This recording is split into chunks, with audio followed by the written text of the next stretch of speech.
The David Pakman Show at davidpakman.com.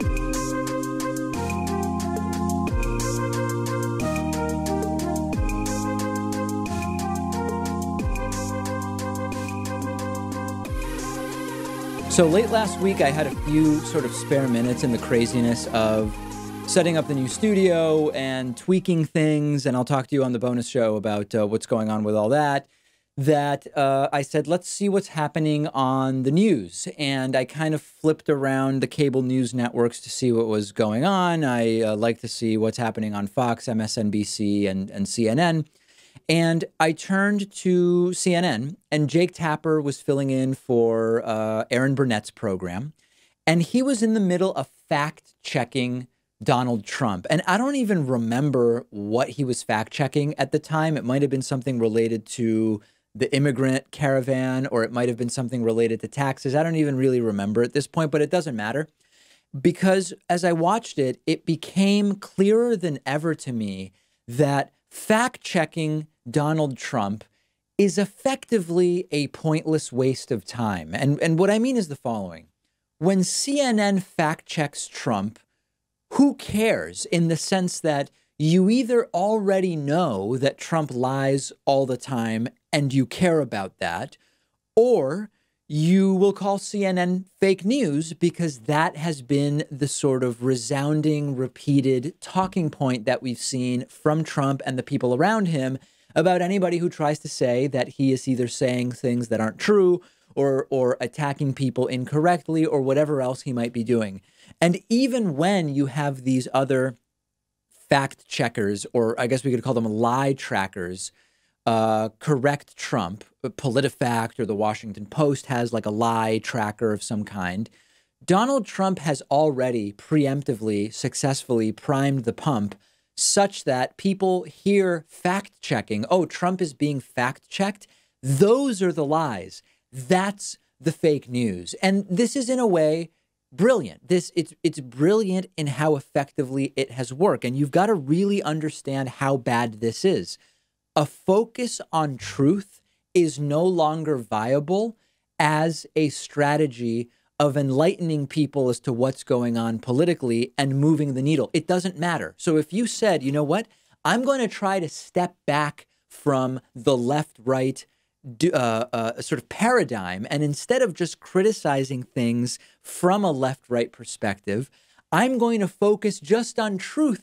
I'm going to try to figure out as closely as it's possible to do this sort of epistemologically, what is true and what is not true. That narrative has been co-opted and maybe even better than co-opted. It has been debased and made irrelevant, where even just saying, I don't care about partisan bickering, I care about what we can demonstrate with fact, Trump has already primed the pump so that his followers, and too many of those who say, I'm not a Trumpist, but will not care about that. This is a massive debasement of the discourse around American politics, but it's where we are. And we still want to win, I think, and that's where the motivation for saying this comes from. That's where I'm motivated to say fact-checking Trump in this way is a pointless waste of time. Instead of fact-checking, there's going to need to be, again, if the focus is winning, and there's a place for a focus on truth, but if the focus is winning, there needs to be a complete and total shift towards how is our platform going to benefit people who work? How is it going to benefit people in the lower middle class? How is it not a threat from the left that you will lose status, either real or perceived, if Democrats win? Because again, I'm not saying I believe that that's actually a risk, but the Trumpists perceived that he would protect them from a loss of the status they either believe they have, actually have, or hope to have in the future. And the Trumpists have pulled off a brilliant emotional scam, because it's no longer a sort of rational basis on which they appeal to voters. It's an emotional basis that they use to appeal to voters. It is their side that claims the facts don't care about their feelings. You know, that phrase that's become popular. Their entire platform is based on feeling and emotion. It doesn't matter if the Pentagon said, as I will tell you later on in the show, that the immigrant caravan is not a threat to the national security of the United States. If they feel like it is, and if they can be sold a bill of goods that claims that it is, then that's all that matters. It doesn't matter if tax cuts for the rich just allow the rich to hoard money without helping the economy, which is the reality. If it feels like the fair thing to do is to let rich people keep all their money or more of their money, because after all, it's their money and they create jobs. If that feels like a good argument, it's going to work. It doesn't matter if the facts don't bear it out. And look at how bad they are and how much they lie is totally accurate. I talk about that on the show, and others talk about it.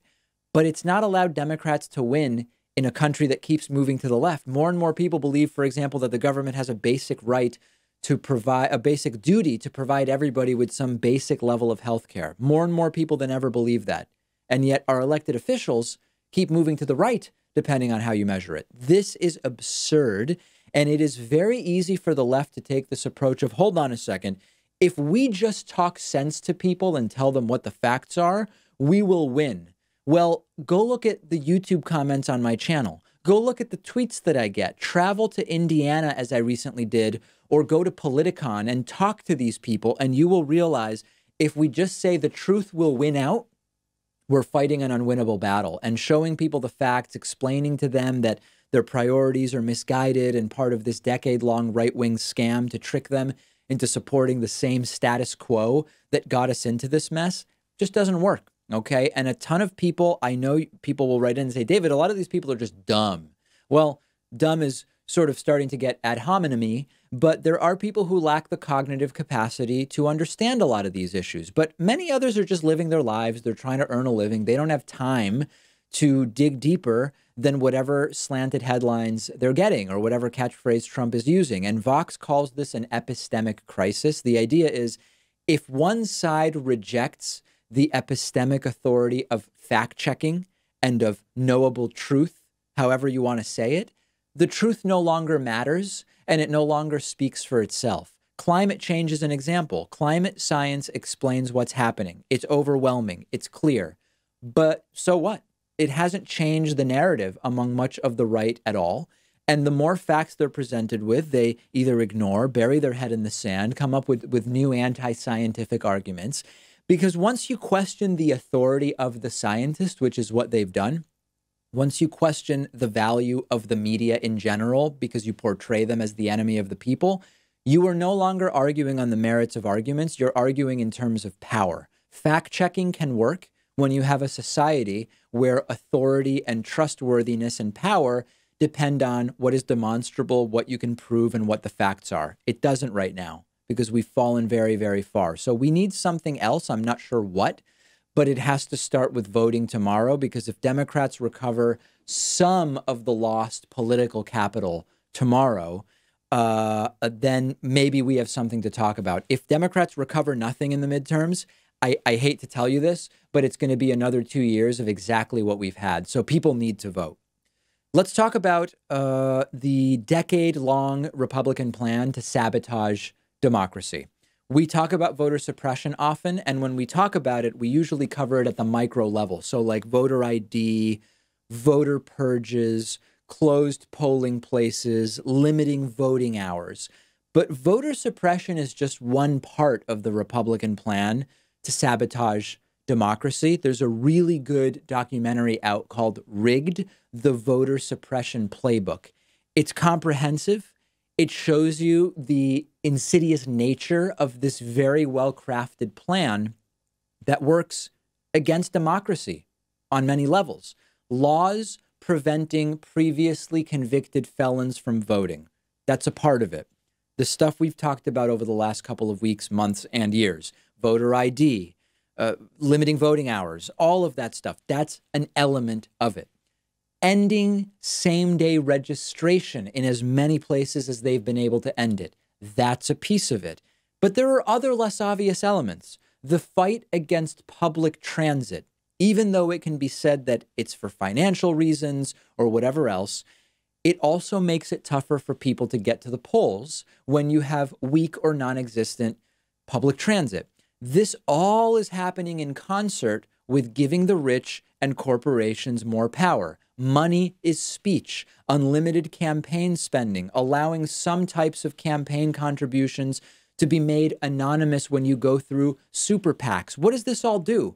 It takes the power away from the commoners, from the poor people, from non-white people, however you want to slice and dice it, and it gives power to the right and to corporations, and they end up with more influence. And then on top of that, we've baked the cake with all these ingredients I mentioned, and then you put the cherry on top, which is gerrymandering, which we've talked about so extensively over the last few years. You've got to hand it to them. This is a hugely successful, to call it a decade long, it's longer than a decade at this point. This has been hugely successful. The depressed turnout, the people purged who didn't vote. We don't even know how many local and state elections could have turned out differently had we not seen these tactics and techniques work so effectively. And then, of course, there's the big ones that are the public legislative victories that have helped them. When you look at these, you realize it's probably been more like 20 or 30 years. You had Bush v. Gore in 2000. The Republicans successfully stopped a recount in Florida of the election there between Al Gore and George Bush, which potentially handed the entire election to George W. Bush. Citizens United in 2010. The Republican Party opened the floodgates to spending on campaigns by rich people and corporations in a way that was not possible before. 2013, Shelby County versus Holder. This is when the Republican Party successfully destroyed significant parts of the Voting Rights Act, and that has allowed even more voter suppression now. And then this year, you have judges, Republican judges, in a variety of different states allowing gerrymandered election districts to be used. Now, you might say, wait a second, David. In some places, judges said, you can't use these maps anymore. That's right. That is true. But in other places, these horribly biased gerrymandered maps were actually given the green light. And here is the most important takeaway from this. The Republican Party realizes that their policies are unpopular and they're not good for a lot of people. But instead of saying we should change the platform, they instead say, let's prevent minorities and poor people from voting. Okay, so what do? Step one, tomorrow, you got to vote. Vote anyway, okay? Everybody's got to vote, because when half the country doesn't vote, even with all of this stuff that they've done, everything I listed so far, if we can just increase turnout by 15%, it's over. I mean, these things will not matter if we can increase turnout by 15%. Number two, if Democrats win the House, we need to push them to actually run investigations into these efforts during the next 2 years. If we don't vote, we are giving up the fight before it even starts, because they want you not to vote. If you say, I'm so sick and tired of the status quo, I don't think they care what I want, I am not voting, you've just done what they want, effectively. And then one last thing on this.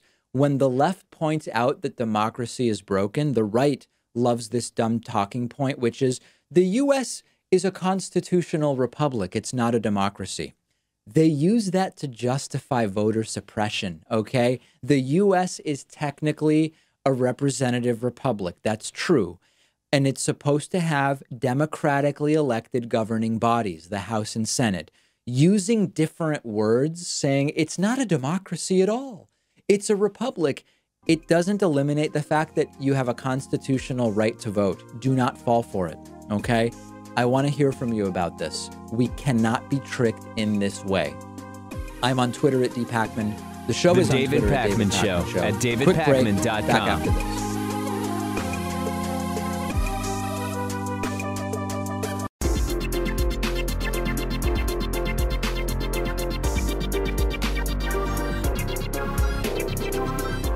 The David Pakman Show at davidpakman.com.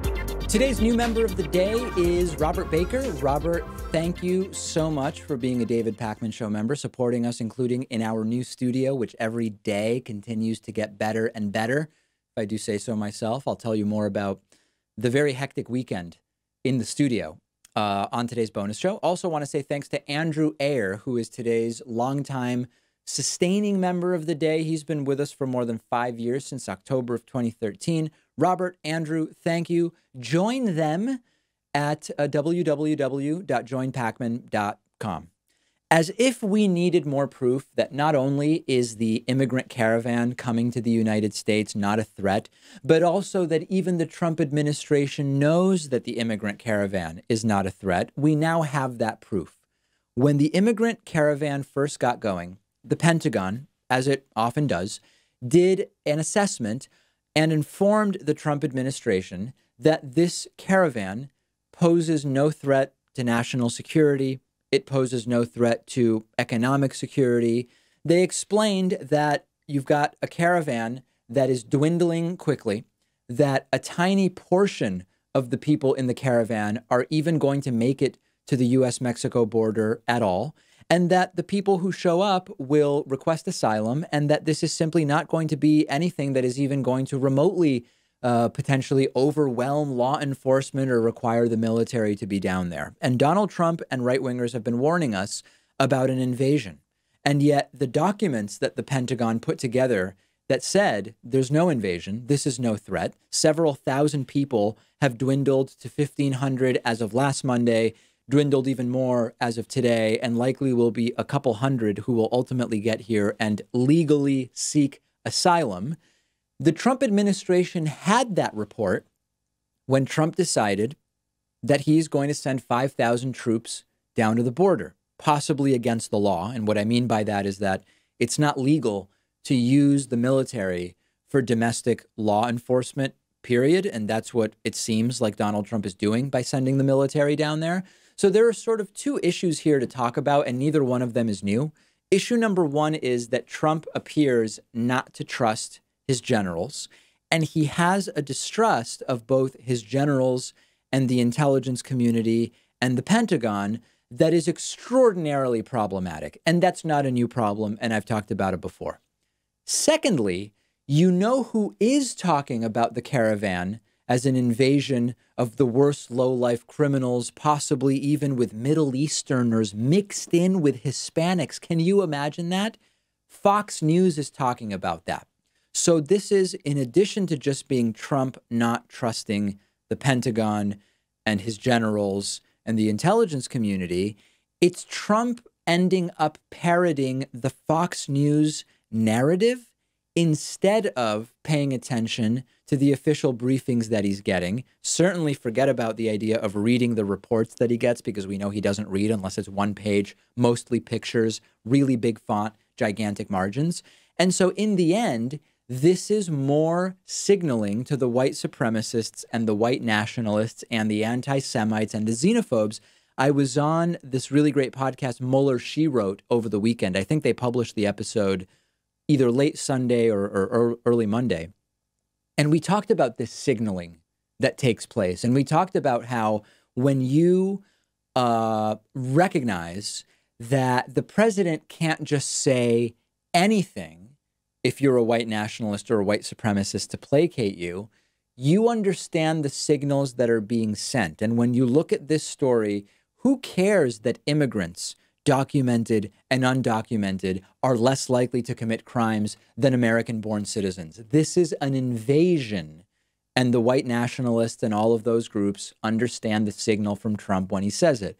Who cares that undocumented immigrants actually end up paying more into our social welfare programs than they get back out?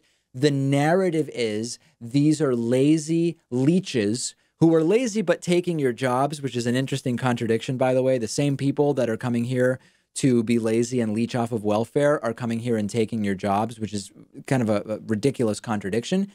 It doesn't matter, because the narrative is what matters here. And sadly, it's not just the troops that are militarizing the border. We are seeing the rise, or I guess I would say the return of these lunatic militia members to the U.S.-Mexico border. And that's what I unfortunately have to talk to you about next. Let's discuss, remember the Minutemen? Maybe this is a good way to start it. Some people in our audience might be too young to remember the Minutemen. When George W. Bush was president, the Minutemen organized themselves to extrajudicially monitor the U.S.-Mexico border. What I mean by that is they would show up at the border in California and Arizona and I'm picturing the map, New Mexico and Texas on the U.S.-Mexico border in the southwest of the United States. They would show up with rifles and handguns, and they were there, they said, to help stop illegal border crossings. I know several Border Patrol agents, and they told me that they found the Minutemen to be a gigantic and total nuisance rather than any kind of help. There were like 8 fiascos involving these Minutemen. I'm not going to go through them here, but long story short, the group ended up splintering into several subgroups. Some of those groups ended up conflicting with each other. Some of them have still been patrolling the border in smaller numbers. I know you know where the story is going. We now have the Trumpist Fox News fearmongering around the Latino Middle Easterner invasion that they believe is coming to the U.S.-Mexico border. So this has now reactivated a lot of these different gun-toting militia groups to head to the border to, I guess as they see it, protect us. Most of them realize that they are not law enforcement, so they can't work in a law enforcement capacity since they're just mostly dudes with guns. But they are saying we are going to be there to observe and report what it is that we see. I want you to consider something.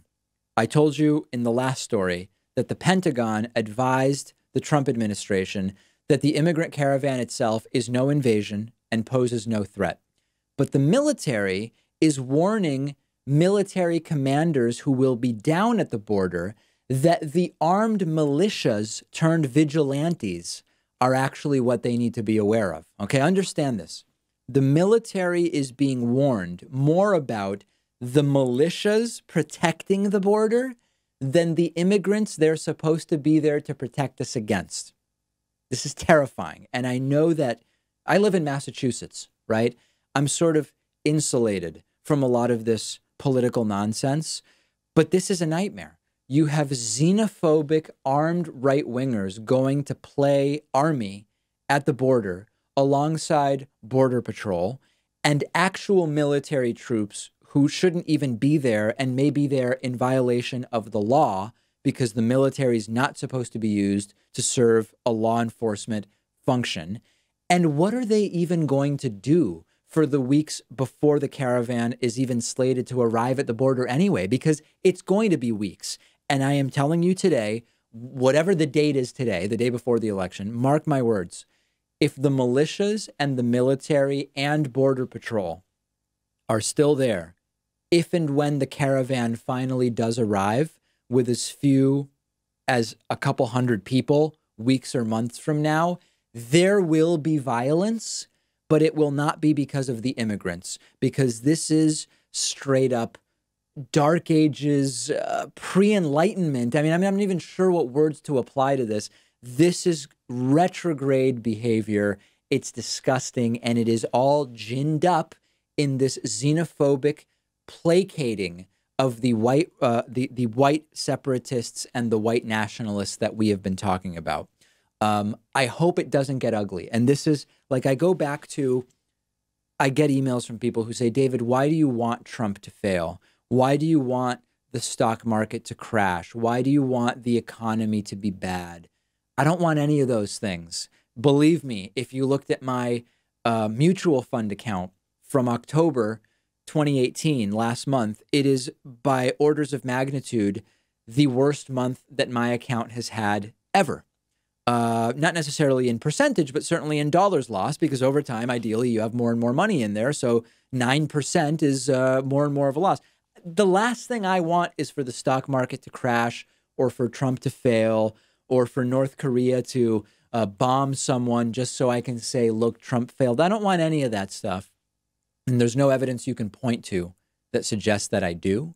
But when you see these horribly misguided, disastrous decisions being made, and you understand it's obviously going to implode in their faces to have Border Patrol and the military and local law enforcement in some cases and armed militias who are often motivated by xenophobia more than any sort of constitutional rights or desires to maintain the rule of law. and then these immigrants show up, it is a recipe for disaster. And my only hope is that, number one, people don't get hurt invariably or end up hurting others in irreversible or ways that we can't undo. I think you know what I mean. But they've got to be held accountable if that's what they do. If you think that this is going to go differently, I want to hear from you. Make sure you follow the show on Instagram at David Pakman Show. You can follow me on Instagram at david.pakman. We've got behind the scenes pictures of the studio and so much more. The David Pakman Show at davidpakman.com.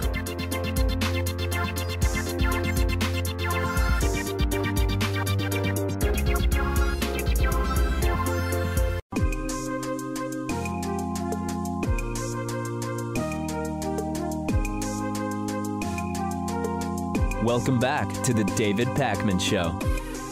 It is great to be joined today by Will Sommer, who's a tech reporter for the Daily Beast, also author of the Right Richter newsletter on conservative media. Will, it's great to talk to you. I want to start breaking down this totally failed, farcical attempt to get women to falsely sexually accuse Robert Mueller of sexual assault. There's a bunch of different moving parts and sort of people involved. How would you, if someone knows nothing about what happened, how do you sort of give them the basic outline of the story here? Sure, absolutely. So basically, Jack Berkman, this kind of notorious within Washington lobbyist, he's sort of known for being willing to do anything to get himself in front of a camera. He teamed up with Jacob Wohl, a sort of equally notorious young man on Twitter, a big Trump supporter. And so they allegedly were offering women money to accuse Robert Mueller of sexual harassment. But it quickly fell apart in kind of spectacular fashion. And Jacob was revealed to be running this kind of fake intelligence firm. And so it really went south for them. What was the first signal that we heard about that this may, because there were some teases that something big was coming, and Jacob Wohl teased that. I think the Gateway pundit did the same. When did we sort of realize that the teasing of the story and the sort of way it was concocted was really the story rather than these potential accusers?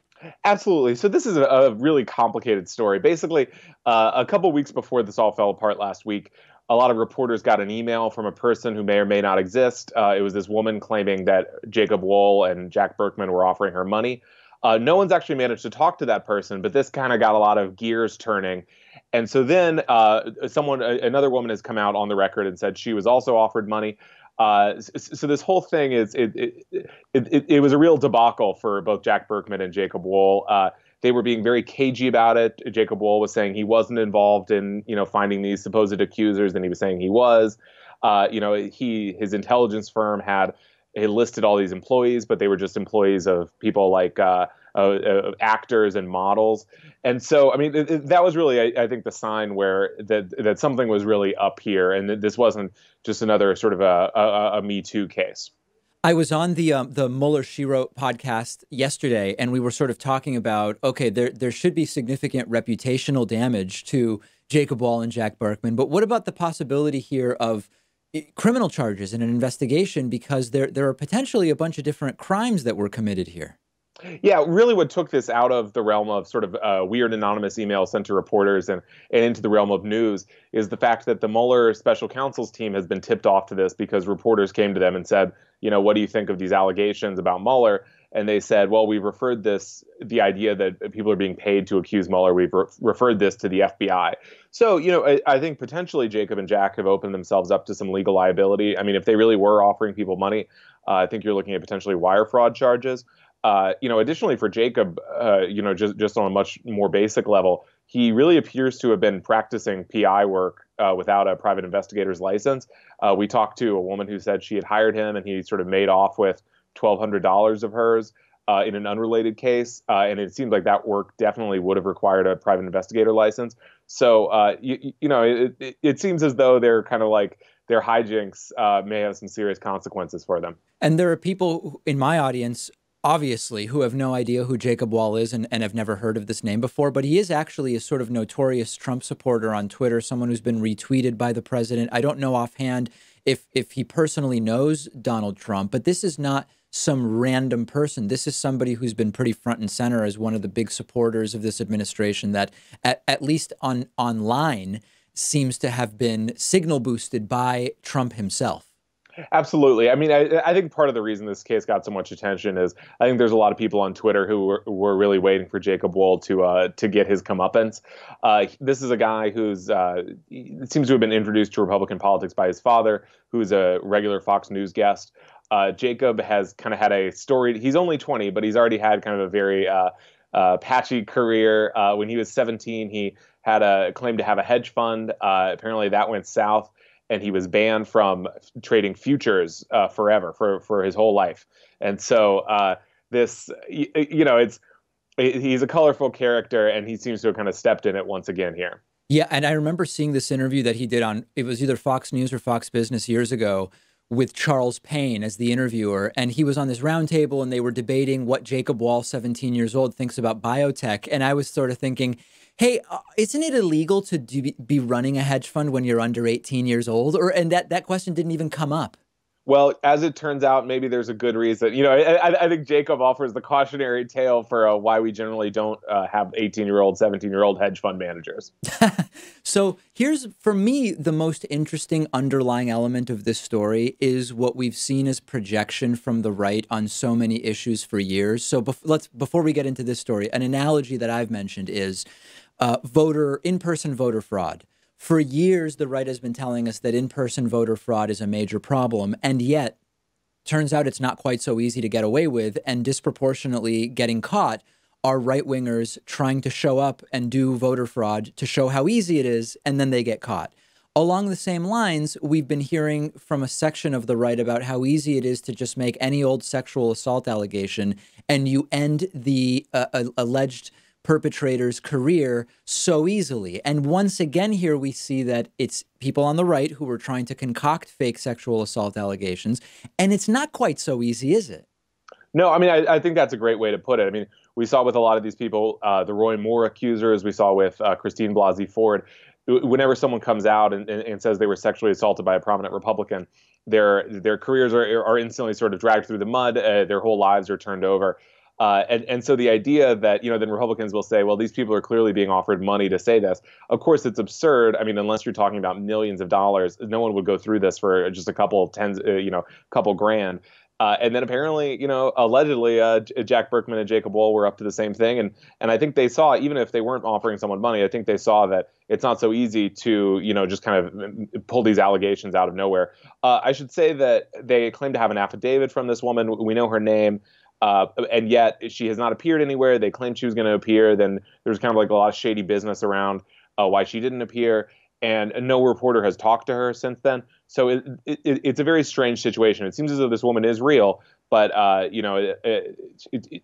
her story has been very, has been muddled by all the chicanery Jack Berkman and Jacob Wohl have been up to. What related to sort of the truth or falsity of allegations, I've been commenting lately that although there's this understandable natural instinct from those who care about the truth as closely as it can be ascertained to fact check and to get the truth out there, when you have the successful sort of debasement of whether we should even care about the facts, which I think is what we've seen with everything from the fake news meme to so many of the other tricks and techniques that have been used by the Trump administration and his followers. What I worry about is that, like, the truth of a lot of these things ultimately doesn't matter because they've decided we're not really going to worry about fact checking and truth and so on. And to me, that's like the most dangerous element of stories like this, which is, had it succeeded, it could have done serious damage potentially to Mueller's reputation and to those who want to see the investigation completed.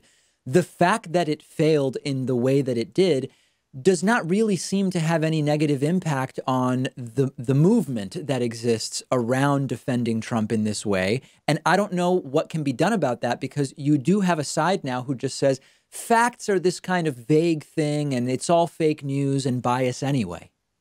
Yeah, absolutely. I was sort of struck with how quickly this one collapsed. I thought that it might have had more legs in the right-wing media. But really, even Gateway pundit Jacob Wool's employer, they dropped it pretty quick, perhaps because the FBI was involved. So, but you could easily see this if it had been in the hands of maybe some more professional, some less comical operators. You could see this being sort of injected into the media, especially in the way that so often this something will come out and then the mainstream media spends so much time trying to debunk it or something like that, and then it gets fueled like another like Trump claiming, for example, that 3 million votes were cast illegally in 2016 or something like that. But this one really, it was done pretty much as soon as it started. Is there any lasting impact that you can identify to? I mean, now we've seen, so Pizzagate for a while was being repeated in a bunch of different places. There were Alex Jones, before he was kicked off of all sorts of platforms, at one point read some kind of clearly crafted by lawyers statement about it was something related to Chobani yogurt, I think. I don't even remember at this point which conspiracy theory it was. But does it have any lasting impact on those who perpetuate these conspiracies and false stories, even when they've been debunked, or does it just sort of go away?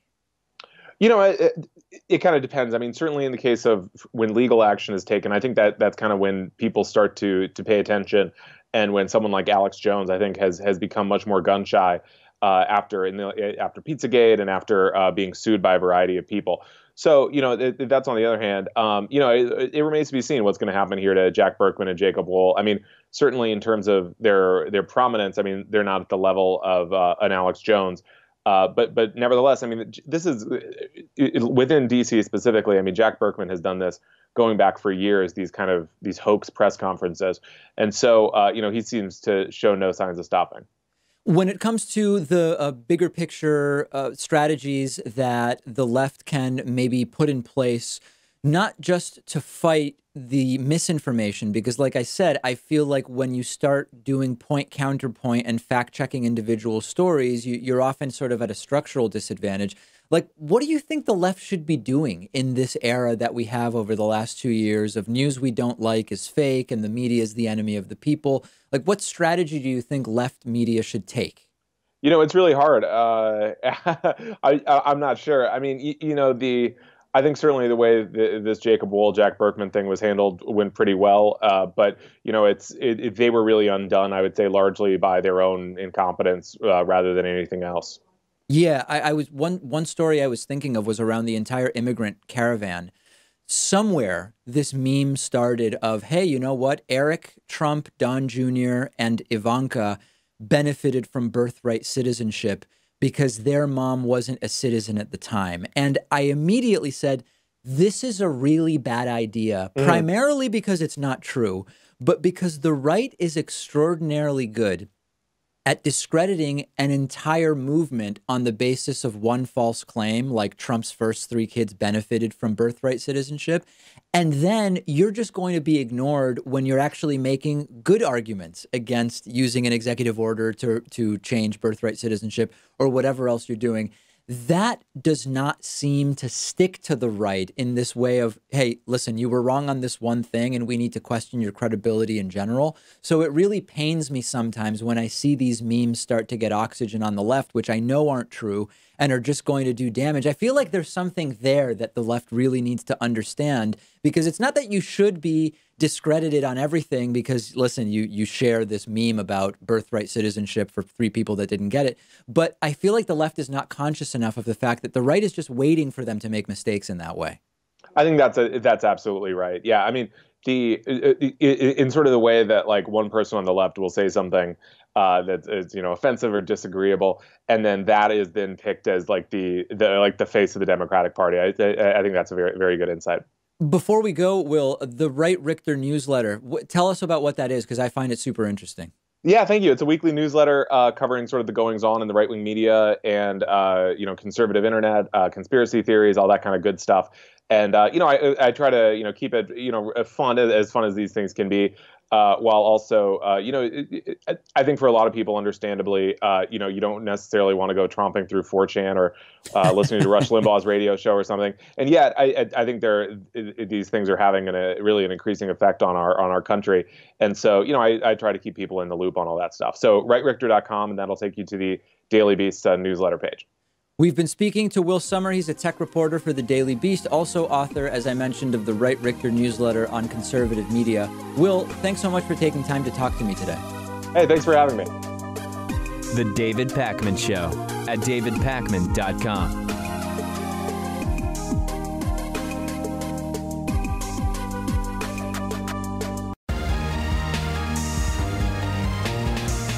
The David Pakman Show at davidpakman.com. So last week we talked about this suggestion from Donald Trump that he wants to end birthright citizenship via executive order. And we talked about a few different layers of it. One of the discussions was, is it a distraction from the fact that people can actually vote and affect change in terms of who represents them? And I said, well, it might end up being one, but I don't think it's like a deliberately planted distraction. And then we got into the legal conversation, which is, would it be legal to end birthright citizenship via executive order? And of course, most legal experts said that no, that's not something that would be legal. And then we talked kind of about the moral element of it. Is birthright citizenship a good thing or a bad thing? But there's a really important discussion to be had that's not really being had, which is, let's imagine that you got rid of birthright citizenship, however you do it, right? Executive order, constitutional amendment, doesn't even matter. Let's assume we get rid of birthright citizenship. How do you then determine citizenship? And it's a really important question that might not seem like an important one, because there are people who, because they imagine, for them, the problem with birthright citizenship is what they believe to be brown people coming in, birthing kids, and using those kids as so-called anchor babies to then stay in the United States. But that's not the only way in which people become citizens of the United States in ways that you might agree or disagree with. And if you eliminate birthright citizenship, it's not actually that obvious how you put in place and outline the method or methods through which individuals can become citizens of the United States, because there are a whole bunch of new issues. And the main one is, how do you determine who is a citizen? The obvious one would be, okay, listen, you must be born to two people who are in the United States legally. Doesn't mean citizens, but they've got to be here legally. Well, hold on a second. You can be here legally on a tourist visa for a 1-week visit, have a baby. The parents were here legally at the time that the baby was born, but they're not citizens and they're not allowed to stay indefinitely. Is that what you're looking to do? And you might say, David, no, you can't just be here legally. You must be born to two citizens of the United States. Well, hold on a second. If you have two legal permanent residents here and they have a kid here, they're not citizens. Can the kid still be a citizen? Well, that's a sort of another layer of questioning. Well, so what about at least one parent must be a U.S. citizen? So are you saying you don't care about one parent being undocumented unless one parent is legally here? Because this is kind of a big argument to then say, well, I'm actually fine as long as one of the parents is a legal citizen, but two undocumented parents wouldn't be okay. That now seems like we're just arguing in shades of gray. So then you get to, what about a citizenship test? What about some kind of test to become a citizen? And you might say, David, no, just getting rid of birthright citizenship doesn't mean that you now need to take a test. Well, hold on a second. If birthright is no longer a factor in citizenship, there are tens of millions of Americans born in the United States to two legal American citizens who would fail a basic citizenship or civics test. Are you suggesting we strip them of citizenship? And if so, what country do they have to go to?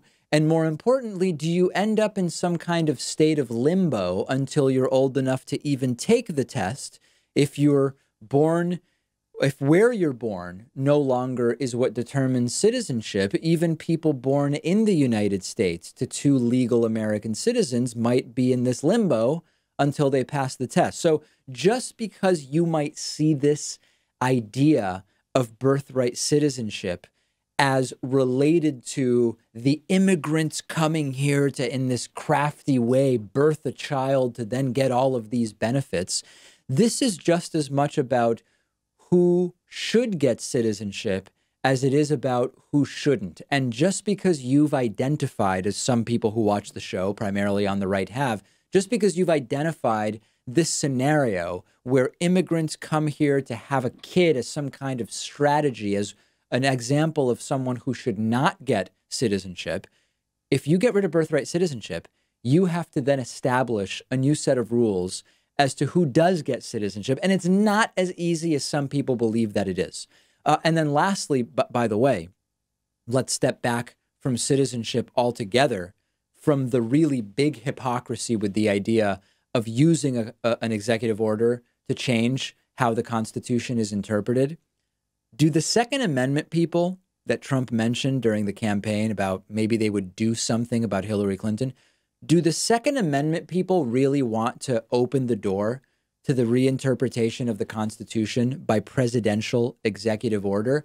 Because you can't justify reinterpreting the 14th Amendment by executive order without allowing for the possibility of reinterpreting the Second Amendment by executive order. And I know that they'll come up with some reason why it's different, but reinterpreting amendments by executive order can't only be limited to the amendments that the right wants to reinterpret. And for their sake, not that I'm their strategist in any way, it seems like that's opening up a Pandora's box that I don't think that they really want to open. Send me your thoughts.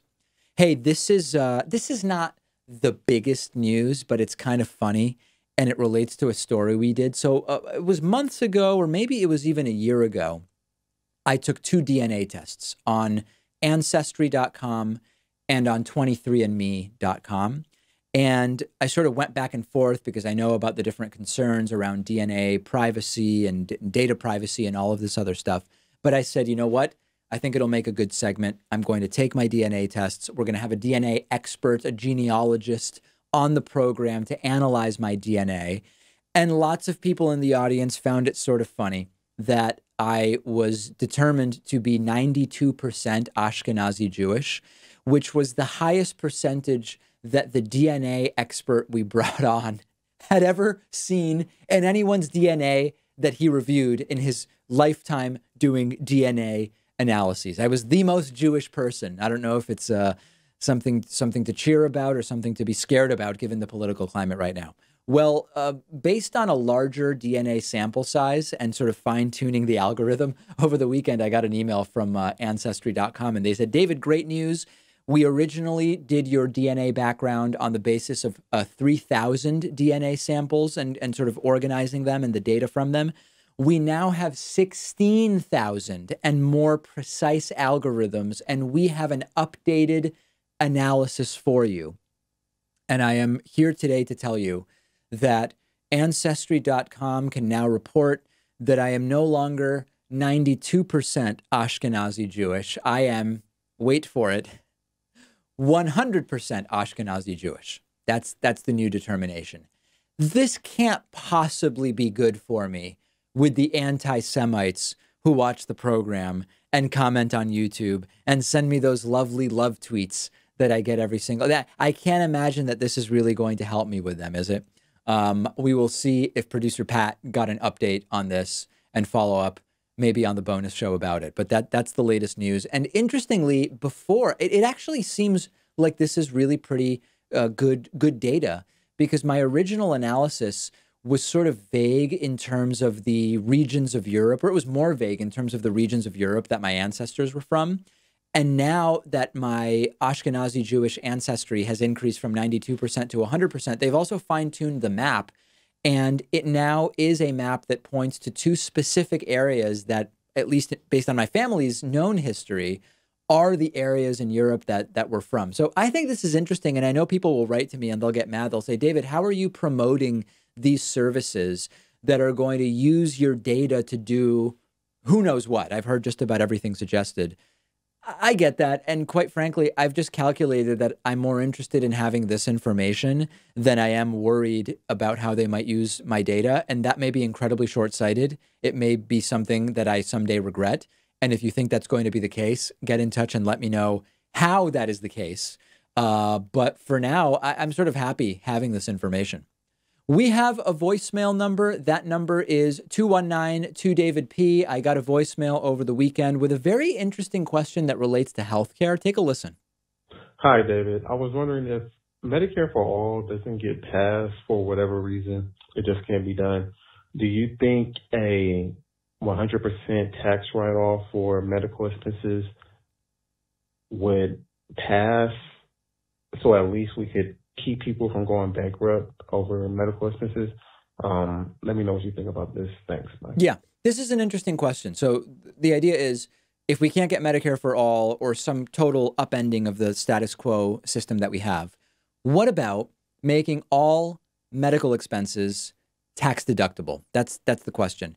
I like the idea. And what you're basically doing when you say that medical expenses are tax deductible, if the average tax bracket or effective tax rate in the US is, I don't know what it must be, 22, 24%, whatever it is, you're basically saying the government is going to give you a 22 or 24% discount off of your health expenses. Now, already there is expenses are deductible. Medical expenses are deductible above a certain level. That level was lowered by the Donald Trump tax plan. That was like I think there was one thing, maybe there were two small things that the tax plan did that I agreed with. That was one of them, which is lowering the threshold at which medical expenses become tax deductible. I like this idea. And the truth is that if you were able to do that, it would already be sort of shifting some of the burden of people's medical expenses to the government, because basically the higher your medical expenses, the less tax revenue the government gets. So it would be a really interesting idea to go in the direction of saying, let's make the government a little more involved in what we're doing here. Of course, it's basically pushing the government to subsidize private for-profit insurers. That's the downside, right? If insurers realize that everybody's getting a de facto 22 or 25%, whatever, depending on their tax rate discount, does that open the door for them to raise prices even more? And that's something I would be concerned about. But it is a very interesting idea, and it's something that I would likely support. Although we would want to think about what negative repercussions would there be. We have a fantastic bonus show for you today. I'll explain to you why Pat wasn't here today. I'll talk to you about studio updates over the weekend and much, much more. Get the bonus show. Please sign up. Please sign up at www.joinpacman.com or by becoming a patron for as little as $5 a month at patreon.com/David Pakman Show.